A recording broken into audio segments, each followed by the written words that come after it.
Hey guys, welcome back to Home Built, and in this episode we're going to be back on the Ferrari engine, painting and servicing it.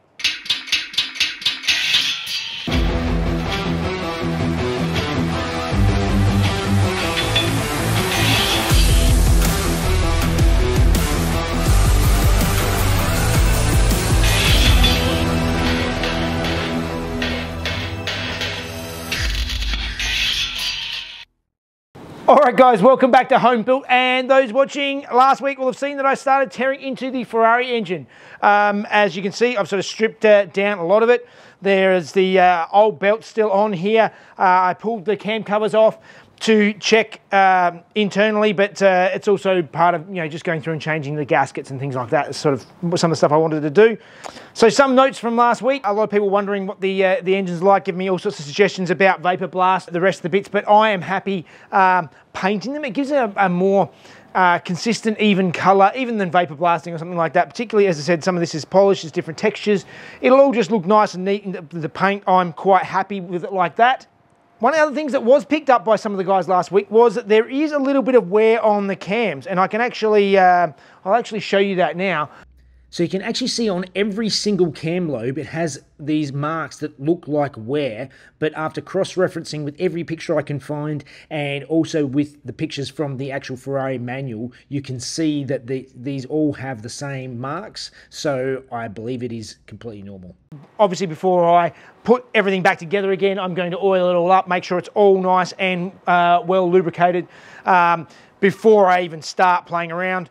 But today, the first thing I'm going to do is I'm going to go in and I'm going to finish off cleaning up the cam covers, get them sanded back, ready for paint, and do any of the painting stuff back there in the booth so that can get sit going, and then we're going to come back and start looking at what we need to do to service the Ferrari engine.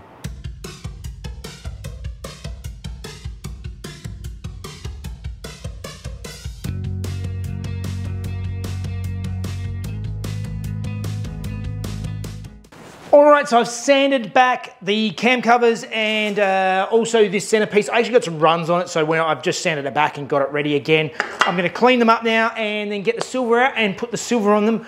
While I'm doing it, I've got some more bolts to do and the wheel arch flares, which I've sanded back. I'm going to leave them out while the silver metallic swirls around the booth. I'm going to put the yellow stuff down the other end and paint yellow down there, and then I'll clear it all at once so I get another batch of painted stuff through. There's going to be a lot of painting coming up with just little bits and pieces, because every single thing on this car needs to be tidied up before it gets bolted back on. I can't just sort of bolt everything on and have all these old looking parts on there. Everything has to look shiny and fresh and new.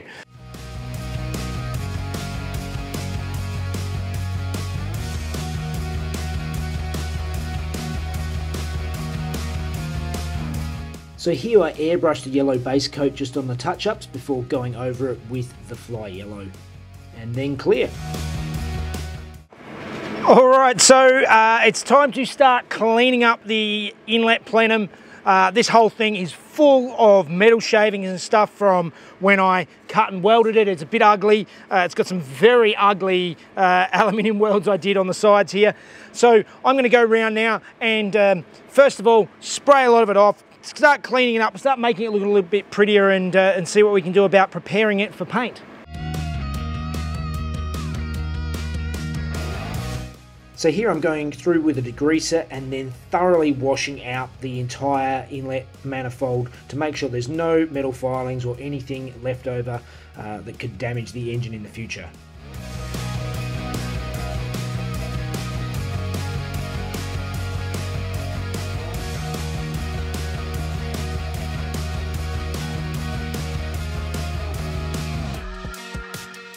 Now I want to mask up the internals of everything, making sure it's all covered up before giving it a thorough clean.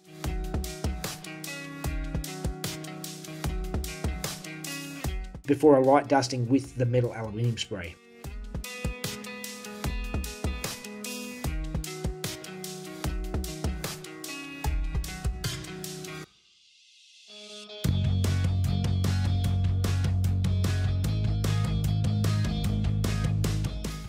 All right, that's a lot neater. Going back into the booth, There's a tiny little bit of stuff in that, but the rocker covers are painted again.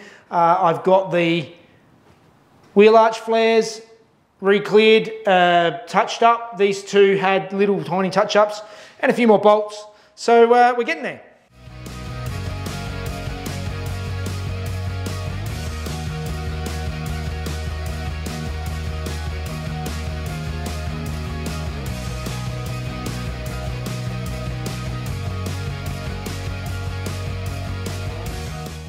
All right, so I've cleaned up the inlet plenum, I've painted all these bits and pieces, and now it's starting to look nice, and I can start putting parts of this engine back together again. And that means obviously doing all the servicing along the way. Now, I went down to Eurocar Garage, which is in Albion Park. It's not too far from me down here, and Liam, the owner of that place, is Ferrari trained mechanic. They've got a whole bunch of stuff in there. I had a look around. They had some very cool cars, everything from sort of classics like E-Type Jags, old Ferraris, Porsches. There's a whole range of sort of that sort of exotic stuff, all the way up to they're doing an engine rebuild on a Murcielago down there as well. So everything from sort of the newest stuff through to the classics that they cover. And I got a whole bunch of genuine Ferrari parts from them to service the engine. So all this stuff you can see is genuine Ferrari, you know, filters, and I have all the belts, tensioners, all the gaskets and all that sort of stuff. So I'm going to go through and service the whole engine with all those parts. But if you guys need any genuine Ferrari, Lamborghini, whatever parts, or particularly servicing and that sort of stuff, go and check out Eurocar Garage. I'll put a link in the description. It's a really cool workshop, and the guys are really, really helpful, really knowledgeable, good bunch of guys. So I think it is time to start putting this engine back together again, or at least starting with the top end. So let's get some of these factory gaskets out and put it back together.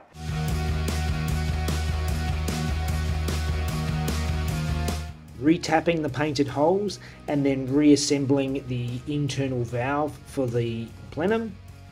It's all working properly. Nice new gaskets.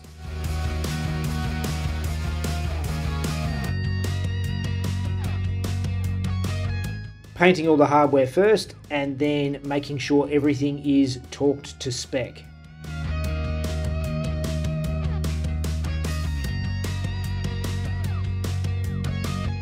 All right, that is looking beautiful. I'm really happy with how this has come together. It's sort of the crown for the engine that's going to sit in there and look really nice and pretty. I still have to go through and fit my fuel rails. I need to make up some spaces to fit them on properly, but I need to order a new injector from Raceworks first. I replaced these injectors, for those who don't remember, because I've lowered this plenum down. I needed smaller injectors than the factory ones. These flow about the same. It was more just I needed a compact injector. I had to modify the fuel rails and modify the fuel rail mounts to be able to fit them, but that at least will cover up a lot of my dodgy welding on the side and stuff like that, so you won't really see the sides of this whole unit very much. So I'll order another injector, and then I can fit the fuel rails and stuff, but I think we can move this aside for now and start looking at the engine itself. Okay, so now it's time to start servicing this engine and tidying up all of this at the front here a little bit. So first things first, let's look at doing the timing belts. Now, this is something you need to take your time doing and make sure you know what you're doing properly. I've got the Ferrari service manual, and one of the first things I need to do is I need to remove this pulley here and make a spacer up for the front to be able to turn this engine over and get it to top dead center. And the way we've got to do that is pull a spark plug, and I'll show you through it. But before we do anything, I'm going to go over, I'm just going to oil up the cams with a bit of engine oil before we start moving it around anymore. All right, just cut out a piece of pipe that's a perfect size for a spacer to fit in place of the crank pulley. We'll bolt that up, and then we can still get to the belts while we turn the engine over. Well, that is not a bad sign. That is quite a nice, clean looking spark plug. So I am not unhappy with that at all. So after going through and removing all the spark plugs, they all looked really good, which is a great sign of a nice, healthy engine.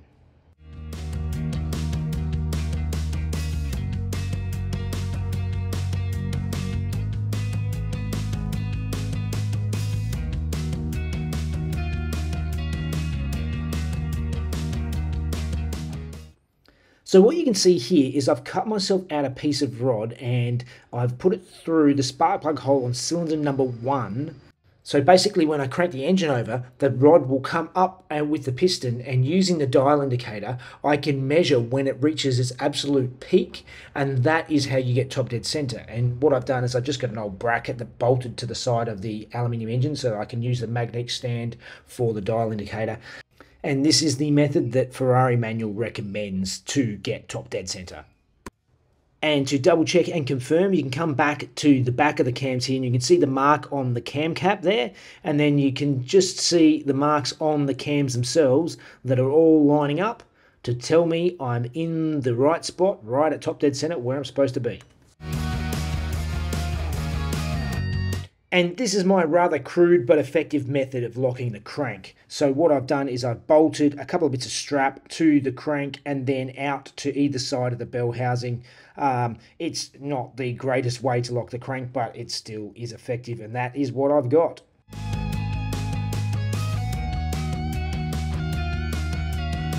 So one of the next things I need to do is lock the cam tensioners so that basically when we release all the tension off of the belts, the tensioners don't sort of fly apart. And to do that, there's a Ferrari specific tool, but I of course do not have it, so I'm going to be using a little 1.5mm drill bit.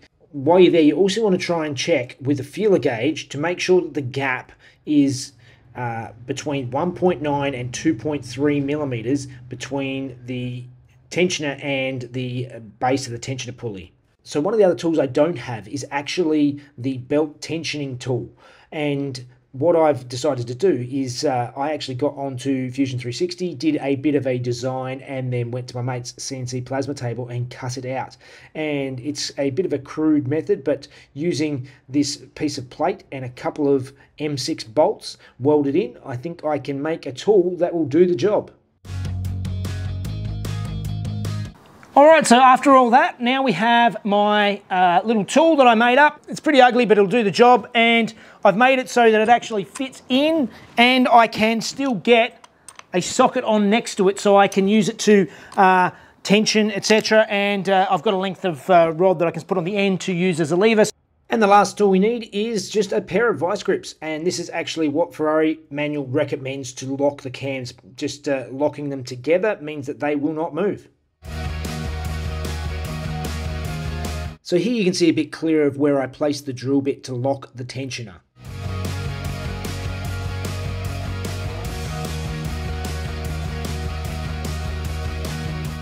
Alright, so we're all locked off, and you can see here that I've changed the pulley. I've got a new pulley on it. I went through and used just these little sort of little bulldog clips to hold the belt in, so that I started on this side, because this side is always under tension. So I made sure I started under this pulley, made sure it was tight from pulley to pulley, wrapped it around and met to the tensioner so that I got everything right.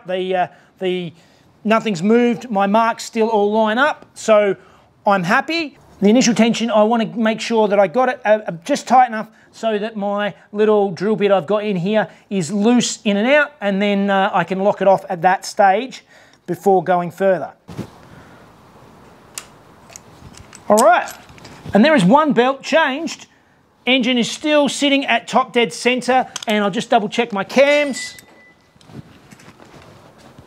Still aligning with the marks, still sitting at top dead center. We're all good. One belt changed, and that's really not that difficult. Now, same process on the other side.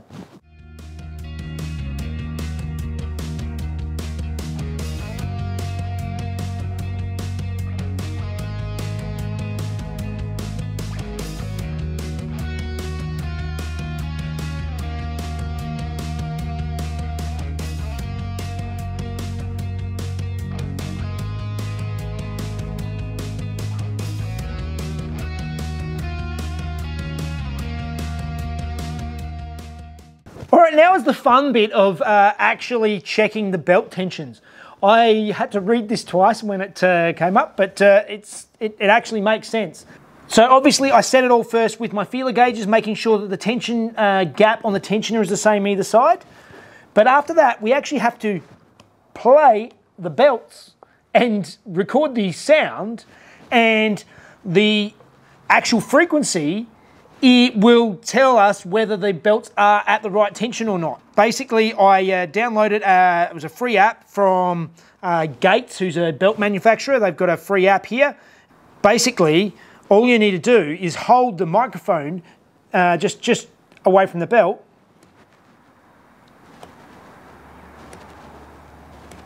And that was regularly 88 Hertz. And then I have to do it on this other belt here as well. So let's just, on the other part of the belt.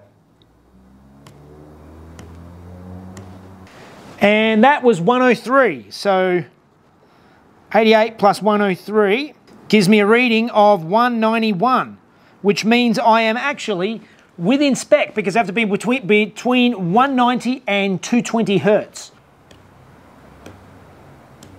I was getting 94, 95, so mostly 94, so let's write down 94. And on the other one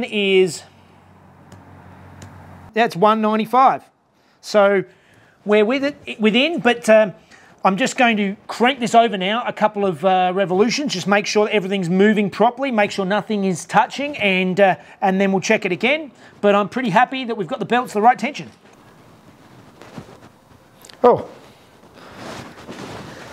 But it would help if I unlocked the crank first. That's all looking good. Let's check our tensions again. Still within tolerance, that's looking good. Let's try this side. These are tensioned. They're in the specs, everything is good. I'm just gonna make sure these are torqued up to the torque grading, which I have to look up now, and timing is done. Yeah.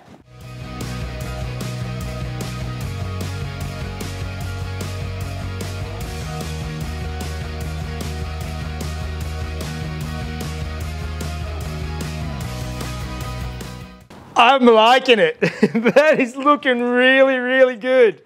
I just had to put most of the bits and pieces back on again. Obviously, I still haven't got the timing covers on, and there's a bunch of other stuff to go on, but I just wanted to just place it back together. Helps cover up the cams and things like that as well. That's looking good. I am very happy with the progress this time.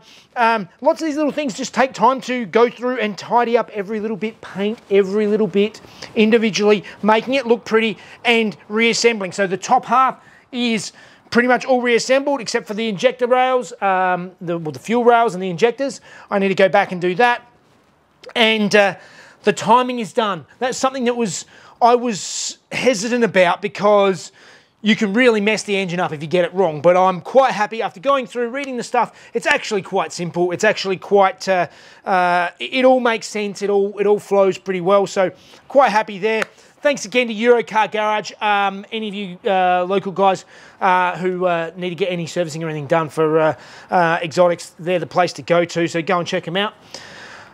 That is so good. But I think that means it's time for Fun Facts with Mrs. Jeff.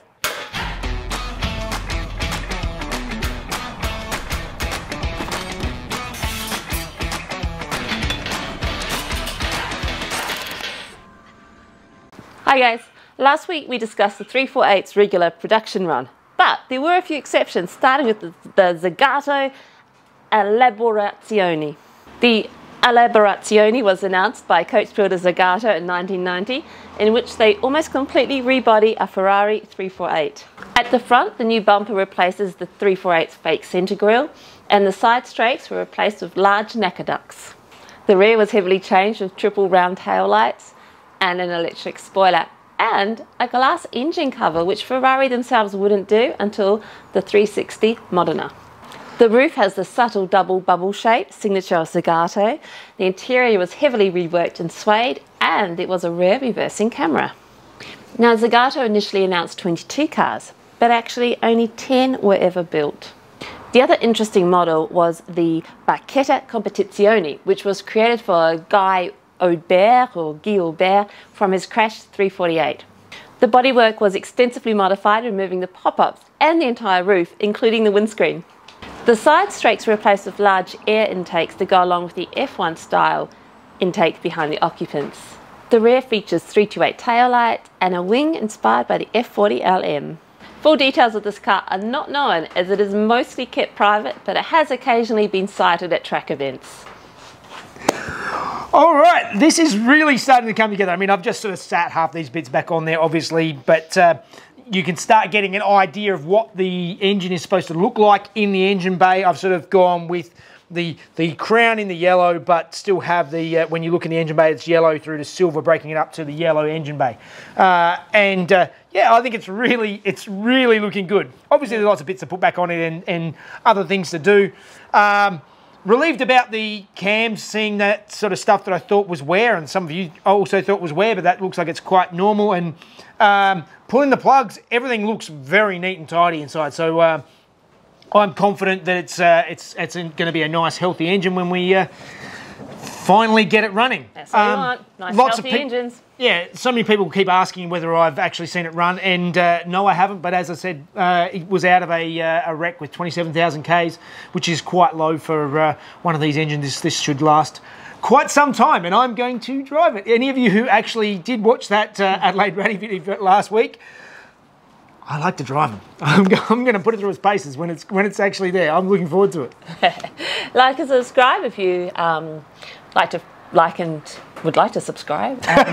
And follow Jeff a day early by supporting on Patreon, and you see videos, no ads, and what else? And Spike and myself have a podcast, the Build and Drive podcast. Links in the description, and yeah, go and check it out. Let us know what you think.